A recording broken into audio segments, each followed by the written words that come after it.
Ooh, we have a lot of friends. That's great. So I wanted to ask you guys if you noticed, and I think you might because I do notice that it affects a lot of the days that you go at school.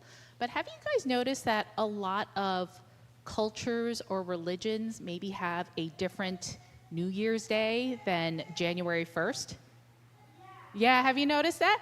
And these other dates, have you noticed something weird about them? Are they always on a certain day? Yes?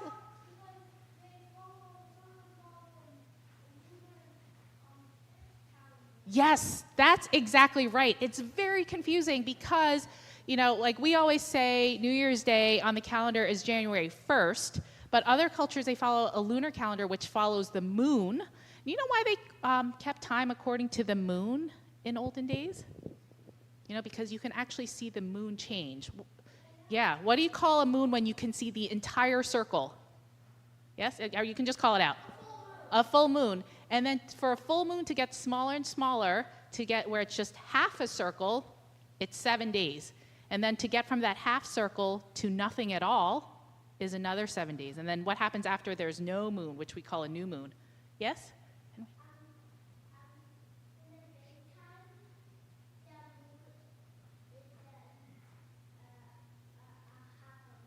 Yeah, sometimes you can see the moon in the daytime, and sometimes you can't. And I don't know enough about astronomy to say why.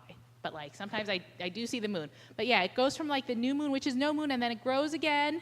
And you can see the changes day by day to a half moon size, and then again to a full moon. So it was easy to keep track of the time. But the problem with calendars like that is that the date, it doesn't match up to the seasons, right? And so we figured out another way to tell time, which, the calendar that we use is according to what instead of the moon?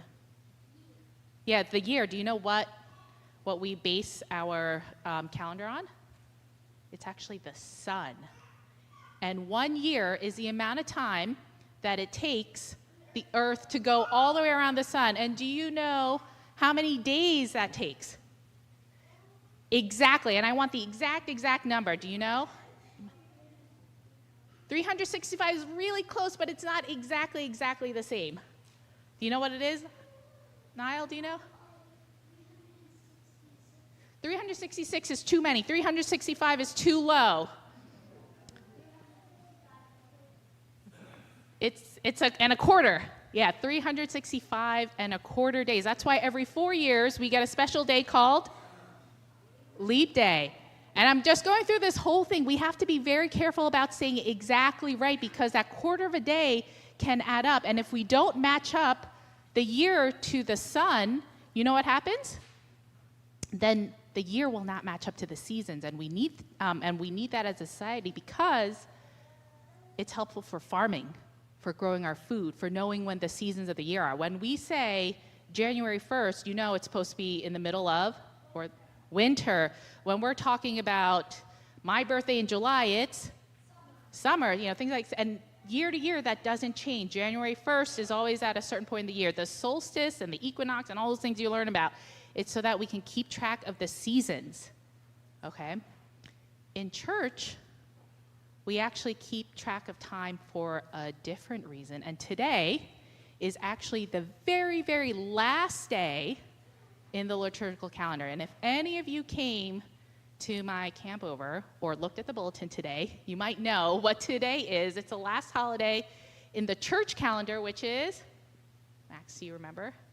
Oh, you don't remember? Who else was here? You remember?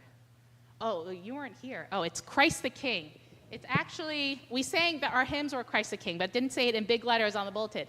And it's Christ the King Sunday because in our calendar, in church, we base our calendar on the life of who? Who do you think?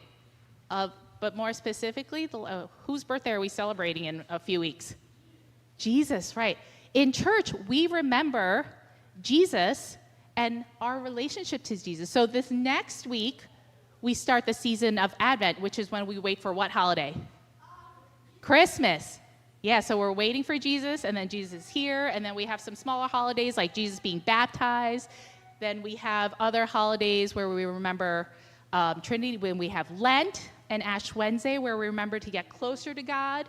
What do we remember on Good Friday? Yeah, well, yes. I also. What happened on Good Friday? It happened just before Easter. What happened?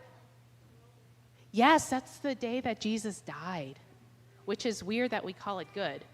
And then the most important holiday for us is the 3 days after Easter, when Jesus what? Yeah, he came back. Yes. Oh, and a visual illustration. Thank you. So the whole year is a cycle of remembering Jesus. Like the calendar year remembers seasons, but the church calendar, we remember cycles. And today is a day that we remember that Jesus is going to be what? Eternally. Wear a crown on your head, a king.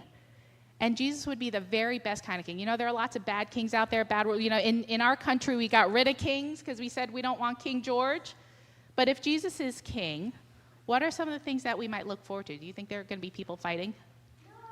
No. Do you think there's going to be people hungry or sick or sad or all these? These are the things that we're hoping for. Jesus coming and being king always means that we're looking forward to a future where there's peace and happiness and joy and love for everyone. Okay? All right, and on that note, we'll continue learning about Jesus and God and all these other wonderful holidays in Sunday school. Thank you.